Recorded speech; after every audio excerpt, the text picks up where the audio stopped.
Bom dia, boa tarde, boa noite, pessoal. Tudo bem com vocês? Dando continuidade, então, às nossas máquinas simples, né?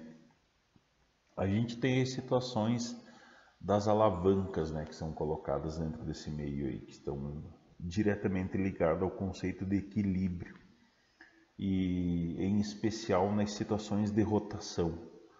Então, graças aos estudos colocados, né, em torno desse tema da visualização das alavancas, foi possível assim desenvolver várias ferramentas que auxiliam nos trabalhos humanos até hoje.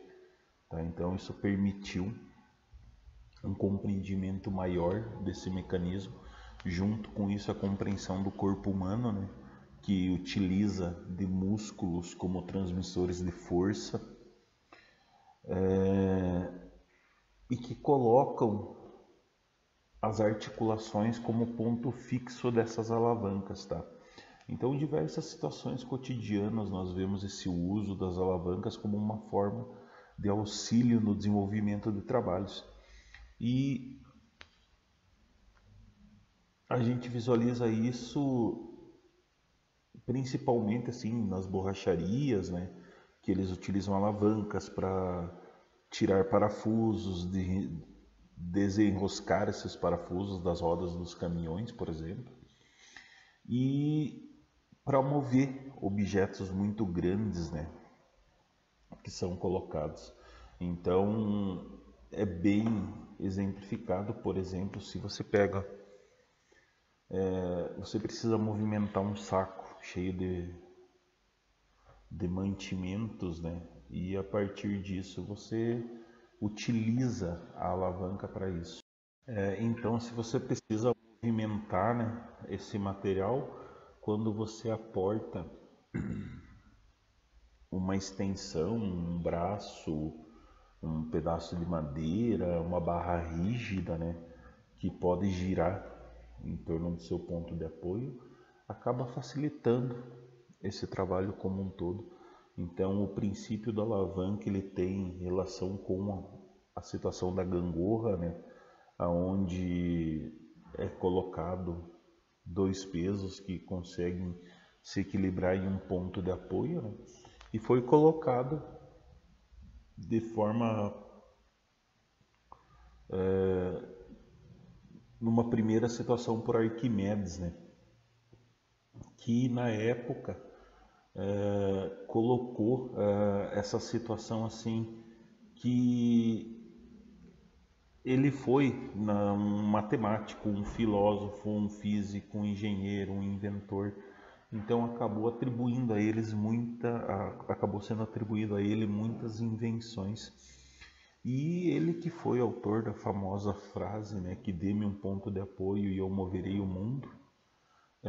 E isso está ligado ao princípio da alavanca, né? Porque a gente pensa assim, se você pensa numa gangorra, você tem duas pessoas de mesmo peso que são facilmente equilibradas. Se uma pessoa for mais pesada do que a outra, né, o equilíbrio não vai acontecer nesse início, tá? Isso porque a gente tem as situações de apoio, né, do ponto de apoio que é colocado dentro desse meio e que faz essa diferença tão grande nessas utilizações, né, desse material. Então, essa situação acaba sendo colocado pela utilização desse material que é de fácil utilização, né? E foi o princípio fundamental justamente para conseguir descrever outras situações que são utilizadas as alavancas. Então você consegue fazer com que ocorra essa alternância entre esses materiais, fazendo que tenha essa facilidade. Então se consegue encontrar esse ponto de equilíbrio, né, que é colocado pela aplicação das alavancas, né, baseado nessa situação da gangorra, e isso acaba colocando isso em eventos cotidianos nossos, né? Porque facilita você utilizar essa situação de uma barra fixa em um ponto e aplicar uma força nesse ponto de apoio aqui. Então, quanto maior for essa distância, mais fácil vai ser aquela aplicação desse ponto, né? Então acaba denominando, elas acabam sendo denominadas como força resistente, né? Que é a força que a gente precisa equilibrar. Então é o que está o saco de mantimento ou o peso que está numa ponta da barra. E a força potente, que é essa força que a gente precisa fazer para movimentar essa alavanca, né? E aí você tem a movimentação daquele material sem precisar aplicar aquela quantidade total de força. E aí as alavancas elas acabam se dividindo dentro desse ponto em alavancas interfixas, né? Que é quando a gente tem um ponto de apoio que se equilibra com a aplicação da força potente e a aplicação da força resistente. Por exemplo, quando a gente visualiza as situações de uma tesoura, né? Você tem os pontos de apoio, que é o pininho que liga ali, e você tem uma força de resistência, que seriam as lâminas da tesoura, e você tem um ponto de potência que é colocado quando você fecha aquela tesoura para movimentar aquele material. Isso ocorre nas balanças também, né? Quando coloca-se pesos dos lados para se verificar. Então tem esse mesmo princípio. As alavancas interpotentes, né? Que quando a gente tem uma força de aplicação da força potente, ela está entre a aplicação da força resistente e o ponto de apoio, como no caso de uma vassoura, por exemplo, você tem a resistência aonde a vassoura vai tocar o chão, né? Vai ser utilizada para limpar. E você vai ter um ponto de força potente que vai gerar um ponto de apoio que vai ser a força que você vai fazer para movimentar aquele material. Ou no caso de um cortador de unha, né?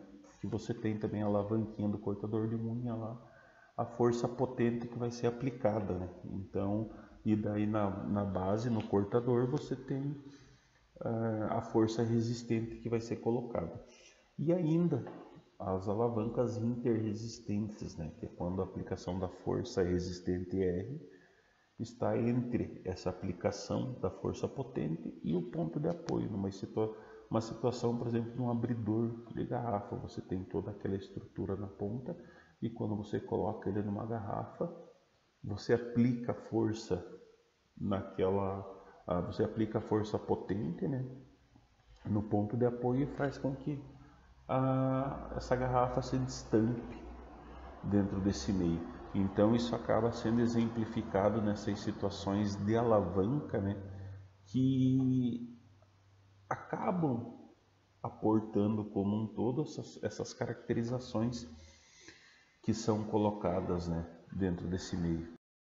E essas situações são aplicadas nesses diferentes pontos de apoio justamente para facilitar o trabalho, tá? Então, junto com a invenção da roda, essa descoberta da utilização das alavancas foram fundamentais para esse desenvolvimento das máquinas simples, né? E foi fundamental também esses conceitos para serem colocados dentro do aumentar os conhecimentos sobre o corpo humano, tá? Porque acabou aportando um novo conceito biológico, né? De se verificar as ações das alavancas no corpo humano, que são as alavancas naturais, né?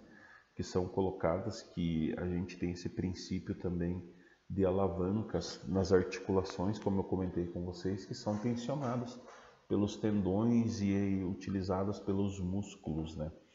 Então, compreender esse desenvolvimento também se tornou essencial dentro desse meio aí, justamente para se colocar para se entender melhor como ocorre o funcionamento do corpo humano, né? Então, por exemplo, no nosso corpo a gente tem todo esse sistema de alavanca que são identificados, por exemplo, dentro dessas situações que são tidos os ossos representando essas barras mais rígidas, as barras rígidas, né? As articulações apresentam aquele eixo de rotação que permite com que a alavanca se mova. Os músculos representam a força aplicada através da contração muscular, então você faz essa movimentação dessas alavancas, né? E a resistência, que é a resistência que ocorre ao movimento no corpo humano, que pode ser uma força externa, como a própria massa dos segmentos corporais, né? Esses pesos aplicados, a força da gravidade, entre outras forças que são colocadas.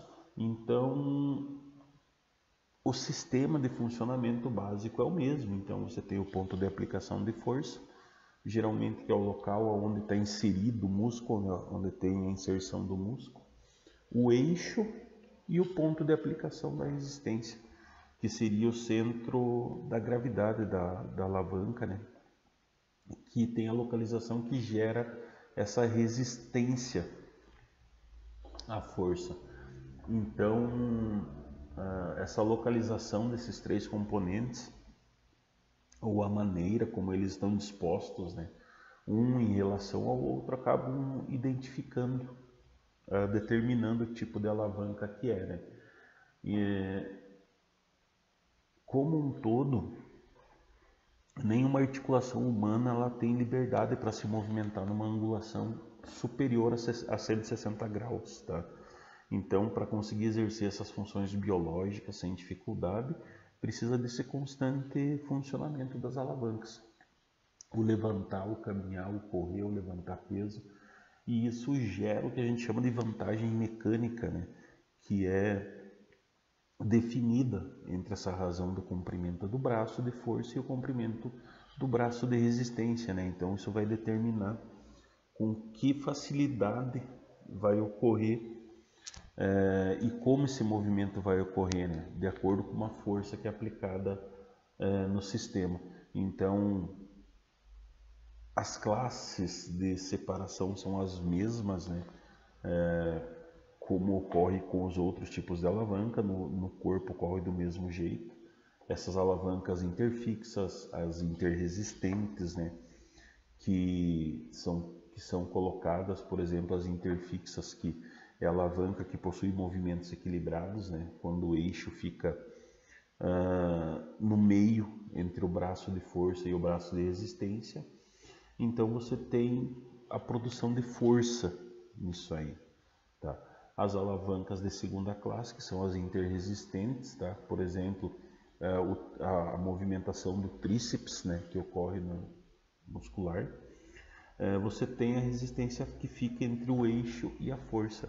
Então essa amplitude do movimento acaba sendo sacrificada em benefício à força, né? Então você não tem uma amplitude muito grande, mas você tem uma força que pode ser compensada dentro desse ponto aí, tá? Então, e as alavancas interpotentes, né, que pode ser considerado o braço nosso, nessa contração que a gente tem no braço, que ocorre por esse acionamento dessa alavanca, né, não permite que o ângulo passe, né, quando o braço de resistência fica maior do que 90 graus, então precisa mover, né, você precisa de uma força maior para mover a alavanca. Então pode conseguir assim percorrer distâncias maiores essa movimentação de acordo com a força que é aplicada em cima dele, tá? Qualquer coisa a gente lembre, a gente esclarece nas aulas ao vivo, certo? Acho que seria isso de alavancas. Então fiquem bem, se cuidem e até a próxima aula.